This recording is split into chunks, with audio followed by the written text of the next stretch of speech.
Hey there, everybody. I am back, and I'm testing out a new microphone set, so we'll see how this goes. I just wanted to make up a little quickie for legs.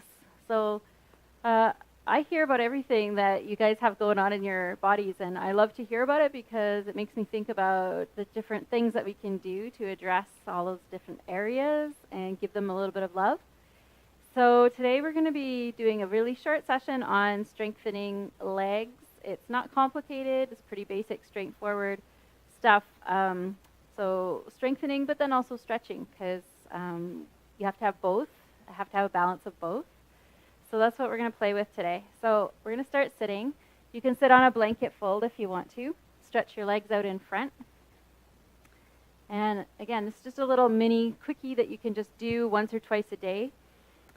Pretty straightforward. The quad muscles, the front of the thighs, we've got outer quad, inner quad, and these muscles are also responsible for keeping the knee tracking, so it's really an important thing to have strong legs. It's also very helpful to the back if our legs are strong. So we're going to come to sitting to start off with in staff pose with the legs stretched out. You're going to flex your feet, spread your toes, take your hands beside your hips and put your hands on fingertips like spider fingers. And then you're just going to press the fingertips a little bit into the floor and lift the chest and roll the shoulders back. So you're opening up the front body. So we're lifting up through the crown of the head, drawing the belly in a little bit and just taking a couple of breaths. Breathing in and out through the nose. So anytime that we're flexing the feet, the toes are pulling back towards the body in a dorsiflexion, it's going to contract these quad muscles. So what we're going to do here is we're going to stay nice and tall, shoulders back, lifting the heart, lifting the crown, belly engaged. Without leaning back into the back seat of the car, you're going to inhale and raise one heel up off the ground. Now, there'll be a tendency, you can exhale and put it back down. There'll be a tendency to want to take the foot higher and lean back to get it up. Well, I can take my leg way up if I lean back, but that defeats the purpose. So what we're going to try to do is keep this straight up and down spine, and then inhale and raise the one leg. And you might feel it in the hip flexor, you might feel it in the thigh. Exhale it down. So you can support with the hands here, inhaling and lifting, and exhaling and lowering back down. You can even bring the hands behind if that's helpful. Inhale and exhale. And again, the slower, more controlled the movement is, just keep going side to side, inhaling up, exhaling down. The more fine motor muscle control is required, so it's actually harder to go slower than it is to just go whoop, whoop, whoop, whoop. So we'll do like 5 on each side. Inhaling up, exhaling down. How did she know? How did she know? She came from outside and like, oh, you're shooting a video? You didn't tell me. What do you have hanging from your tail? Oh my God. All right. There's the cat. All right, so then after we do 5 on each side, we'll just circle the ankles around. I didn't count 5, but you can do 5 on each side. And we're just circling the ankles to release any tension. Go both ways that might have built up in the legs. All right, and then we're going to move into a stretching for that. So we're going to kind of alternate stretch and strengthen here. So if you come to kneeling, yes, kitty, and have your knees directly underneath your hips. And then what you're going to do is, actually this is going to be strengthening first and then we'll stretch. So we're going to inhale as we lean back, trying to keep the front body open, and exhale as we move forward. So you'll feel this fire in the fronts of the legs. You'll inhale and lean back, just to wherever it's comfortable. Exhale and lean forward. We'll do that 3 more times with breath. Inhale and lean back. And exhale and come forward. You can feel it. It really fires up the thighs there. Inhaling back. I've been doing a lot of hiking over the summer, and now the season's starting to slow down. It's getting colder, rainier, and I'm going to miss that, being out in the hills and all of that hiking and going up hills. Such a great strengthener for the legs. It's really important to maintain this strength in the legs, actually. As we get older, it helps us to keep our balance better, keeps us from having falls. So leg strength is a biggie, also for knee health as well. All right. Oh, that feels so good. Now we're going to stretch these guys here. So you might want to put a blanket fold under your knees. I've got a carpet underneath, so it's a bit soft. But we're going to take 1 foot forward, and again, doesn't matter which one. And let's do a lizard stretch. So we're going to bring the foot to the outside of, I'm still shouting because I'm thinking my microphone's over there, but my microphone's with me the whole time now, so I guess I can just talk normally. So we're going to take the foot out to the outside and the hands on the inside. And you can put the palms flat if you want to, or hands on fingertips. And then we're going to start to slide the back knee back and back and back until you're absolutely at your last point. But don't stretch back so much that you're like, holy cow, I'm like overstretched here. Just go to where you can breathe comfortably and hang out for a couple of breaths. So this is a variation of lizard, and you might feel it stretching in the hip flexor, in the psoas.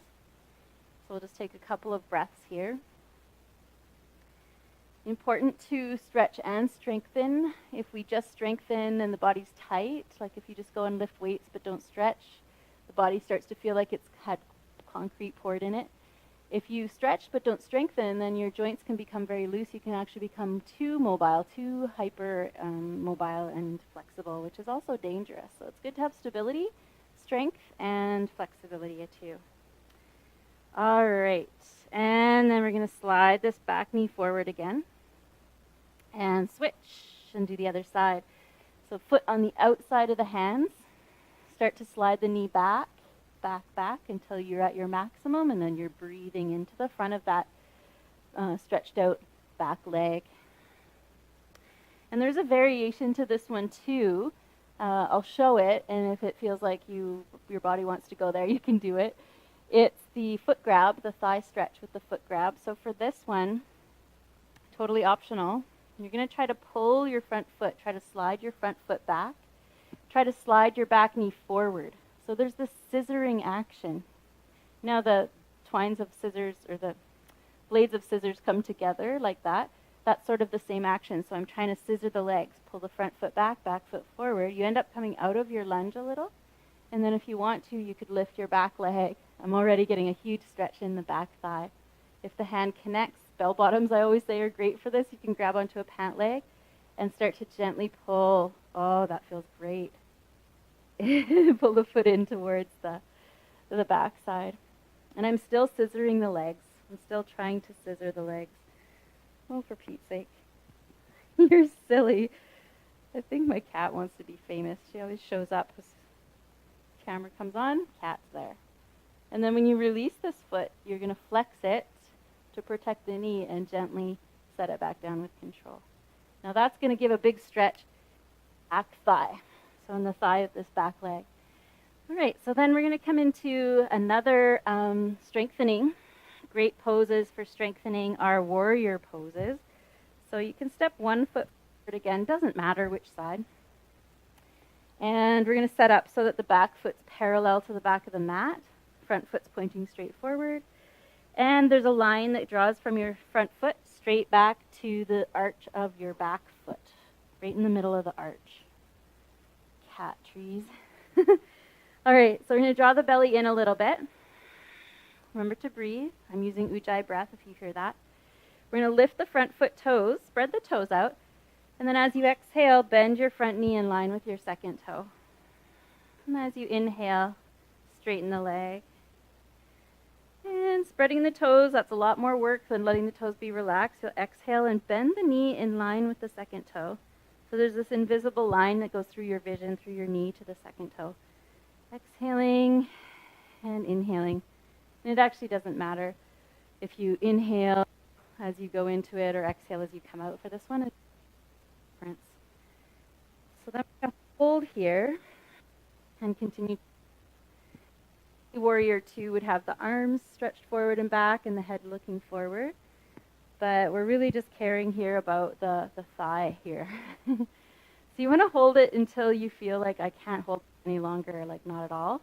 And then when you feel that, then you're going to hold it for one more breath and then come out. So that's kind of the general rule of how long to hold things for, to just really challenge yourself. Thing 2, of course, I didn't do this yet, but Safety of the knee means that it's in line with that second toe, so it's not collapsing in.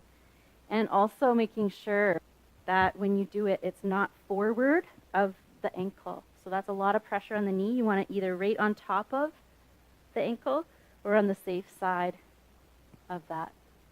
So we'll do that on the other side. We can just easily pivot one foot and switch.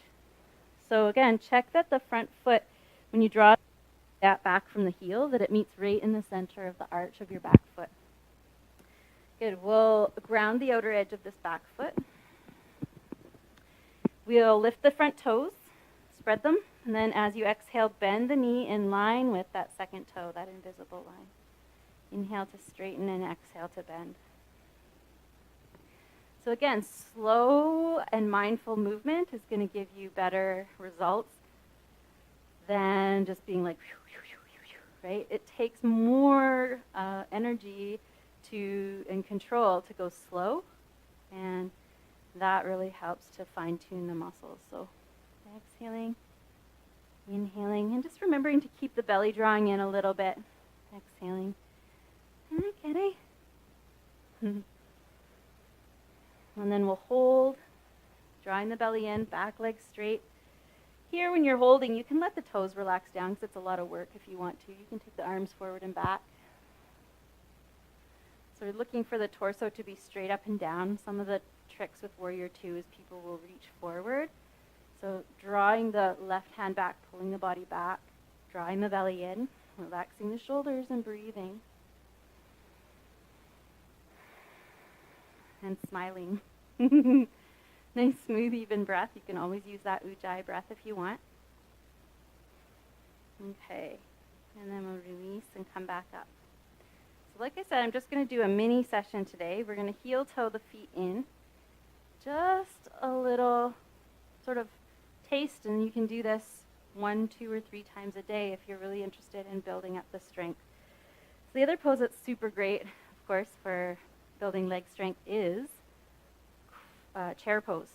So setting up chair pose, your feet are parallel, hip distance apart. Checking that the second toes are pointing forward. And the knees, the ankles, and the hips are all going to be in one line. So the joints are all stacked. That's the way the body likes to feel most stable. And we'll just start with hands on the hips.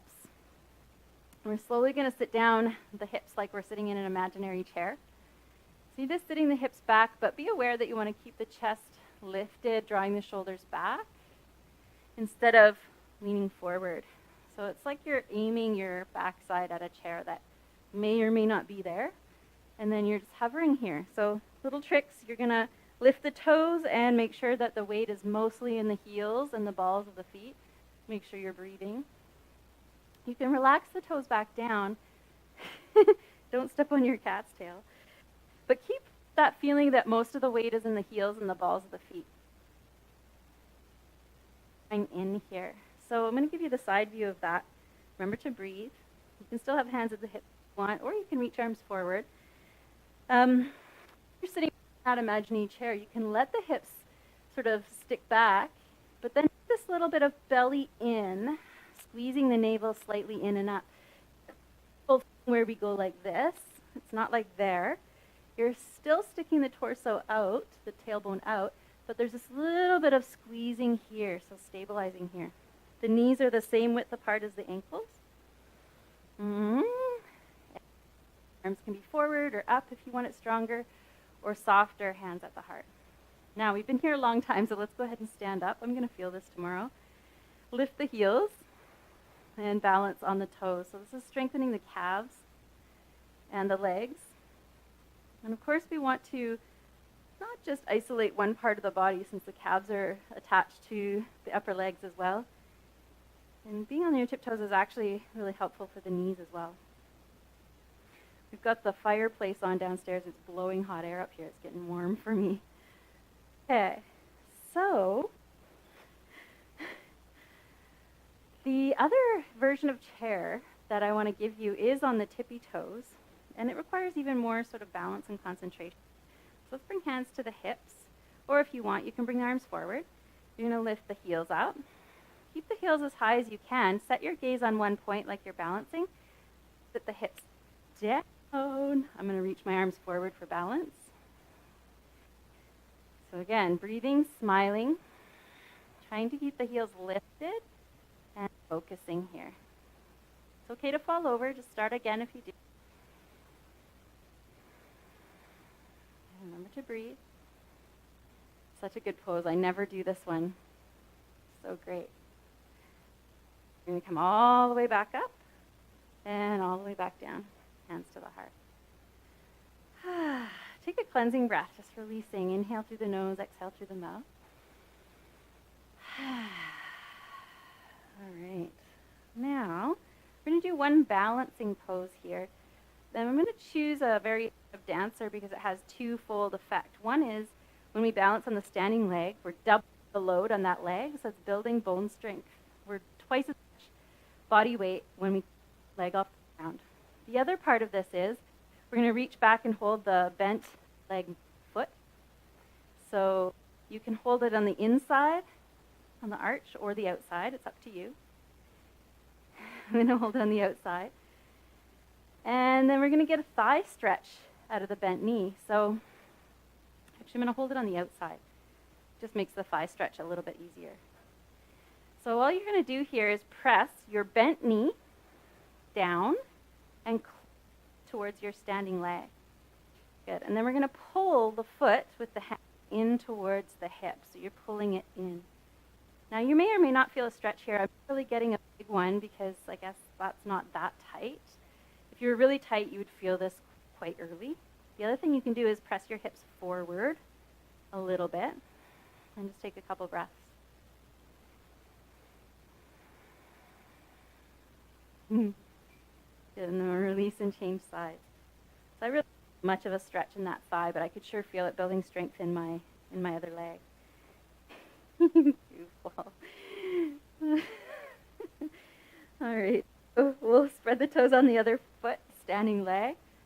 Set your drishti, your gazing point, and then reach back for that bent leg foot.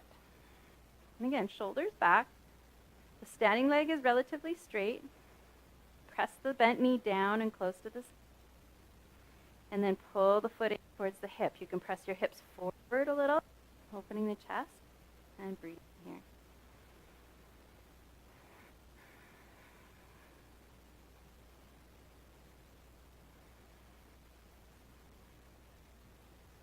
Woo. Remember, if you fall out, it's okay. Take your time, set up again, and start all over. It's all part of the fun. And then we're just gently going to release that foot. Okay. Stretch for the thighs. Stretching them after we strengthen them is going to keep them from feeling really sore tomorrow. So you're going to come down to your belly. Yeah, you're going to come down to your belly. Come on. And it's going to be lots of ways to stretch thighs. Oh, there was another one I was going to do. Before we come to the belly, let's do this one. This was I was going to do this one in the beginning of the session. I kind of forgot. So come to kneeling. You could have hands on blocks or books or a bolster if you want here. And then we're going to lift the hips up and press the knees down. So pressing the knees down into the mat is going to give you a stretch. As you press your hips forward, it's going to give you a stretch here in the quads. So you can move up and down with the breath if you want, inhaling to lift, exhaling to lower. You could be hands on fingertips, or you could even put hands on blocks or books, as I said. Inhaling up, exhaling down. And then we're going to move into the belly stretch for the quads. Okay.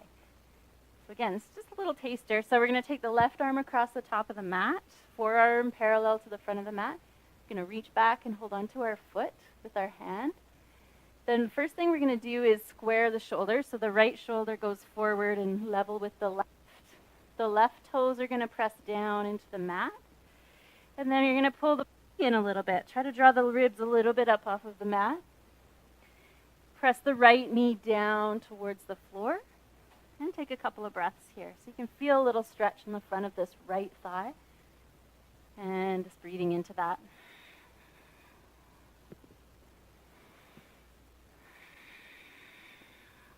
There's kind of a lot of things, moving parts to this pose. Ah, yeah. Good, and we'll change sides, and we'll go through the other side. So the arm across the top. Now, if your low back doesn't like being propped up here, you can totally come down and just rest your head on your hands and just make it a little less of a back bend. So the straight leg foot, you're going to press the toes down into the mat like we're doing cobra. So you spread the toes, press the toes down into the mat, and then hold the left foot. Square the shoulders, bring the left shoulder forward, level with the right. Pressing the right foot toes down. Try to pull a rib up off of the floor. It's kind of hard, but it makes the low back more spacious. So if you have a little crankiness in the low back, that will sometimes help. It's also the same move as the tailbone scoop. Press the left knee down. So this is the bent knee. Press it down, pull the belly in, and then pull the foot in towards the hip. And there we go. So lots of active, engaged parts of the body. The right leg, the belly, the shoulders, the tailbone scooping down. And then we'll gently release. Good. And then we can just rest the head on the hands. And just bend the knees and sway the hips a little side to side. Not the hips, the shins and the feet. Good. You can rest on the belly in crocodile for a few breaths. And that's where I'll leave you for a moment, sort of a front side shavasana, taking the feet wide, turning the toes out, and just resting the head, taking a few breaths there.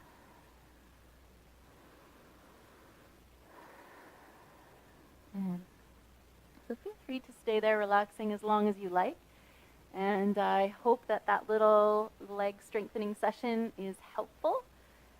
There's lots more we can do, but that's a nice little taster to get everybody started. So have a great time practicing. Talk to you soon.